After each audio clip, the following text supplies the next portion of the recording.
আসসালামু আলাইকুম, সকলকে ঈদ মোবারকের শুভেচ্ছা জানিয়ে আজকের এই ভিডিওটি শুরু করছি। আজকের এই ভিডিওতে আপনাদের সাথে শেয়ার করব কিভাবে আপনি খুব সহজে ঈদ মোবারক উপলক্ষে এরকম একটি পোস্টার ডিজাইন করতে পারেন। একদম সম্পূর্ণ ফ্রিতে আপনারা কিন্তু ডিজাইনটা করতে পারবেন, তাও আবার কয়েকটা ক্লিকের মাধ্যমে। সো চলুন আপনি কিভাবে করতে পারবেন সেটা মোবাইল ফোন দিয়ে দেখাই। সো এই ধরনের ডিজাইনগুলো করার জন্য সর্বপ্রথমে আপনাকে গুগল প্লে স্টোর অ্যাপে চলে আসতে হবে।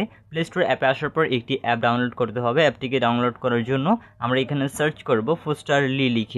আমি এখানে পোস্টারলি লিখে সার্চ করলাম। সার্চ করার পরে আমাদের সামনে এই অ্যাপটি চলে আসবে।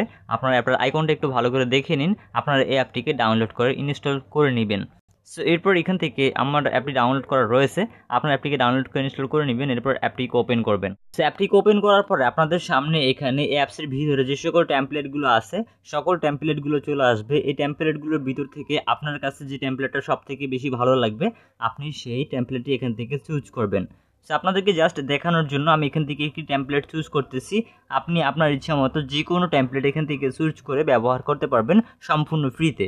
আচ্ছা, সো আপনাদেরকে দেখানোর জন্য আমি এখানে থাকা এই টেমপ্লেটটির উপরে ক্লিক করলাম। এই টেমপ্লেটের উপরে ক্লিক করে দেওয়ার পরে আপনাদের সামনে এরকম ইন্টারফেস চলে আসবে। দেন এখান থেকে জাস্ট আনলক নামে যে অপশনটা আছে এটার উপরে ক্লিক করতে হবে।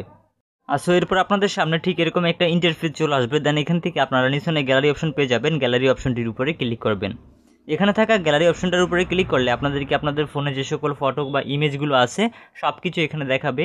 এরপর আপনার যে পছন্দের ইমেজটি আপনি এখানে দিতে চান সেই ইমেজটি এখান থেকে সিলেক্ট করবেন। সো আপনাদেরকে দেখানোর জন্য আমি এখান থেকে আমার শুধু এই ইমেজটি আমি দিব। এরপর এরকম ইন্টারফেস আসলে এখান থেকে ক্রপ ডন ক্রপ যে কোনো একটা আপনি চুজ করতে পারেন। অলরাইট, আপনার যে ইমেজটি আপনি দিবেন সেই ইমেজটা এখানে চলে আসবে। এরপর ইমেজটিকে এখানে থাকা যে ফ্রেমটা আছে এই ফ্রেম অনুযায়ী আপনাকে এখানে অ্যাডজাস্ট করে বসাতে হবে। সো আমি এখান থেকে আমার এই ফটোটাকে আমি এভাবে অ্যাডজাস্ট করে এখানে বসিয়ে নিলাম। আপনি আপনার সুবিধা অনুযায়ী ফটোটা যেভাবে দেখতে সুন্দর লাগে আপনি একটু পজিশন করে বসিয়ে নেবেন। সো আমি জাস্ট ফটোটিকে এভাবেই রাখলাম, আমি আর বেশি ভিডিওটাকে বড় করলাম না। সো আপনারা জাস্ট এখান থেকে ফটোটিকে বসাবেন। বসানোর পর নিচে আপনার নাম, আপনার পদবি চাইলে আপনি এখানে লিখতে পারবেন। সো আমি এখানে আমার নাম এবং পদবি লেখার জন্য এই যে অপশনটির উপরে ক্লিক করব। এরপর এখান থেকে আপনি আপনার যে নাম আছে সেটা চাইলে এখানে লিখতে পারেন। আমি এখানে লিখে দিলাম।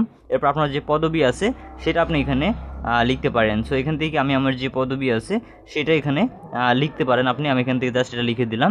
দেওয়া হয়ে গেলে উপরে থাকা যে সেভ অপশনটা আছে ফাইনালি এই সেভ অপশনটার উপরে ক্লিক করব। এই সেভ অপশনটার উপরে ক্লিক করে দিলেই কিন্তু এই ইমেজটি আমাদের গ্যালারিতে চলে যাবে। সো যেভাবে দেখালাম ঠিক সেমভাবে আপনি কিন্তু একটা ডিজাইন করে নিতে পারবেন। ভিডিও ভালো লাগলে লাইক দিবেন, কমেন্ট করবেন, চ্যানেলে নতুন হলে সাবস্ক্রাইব করে আমাদের সাথেই থাকবেন।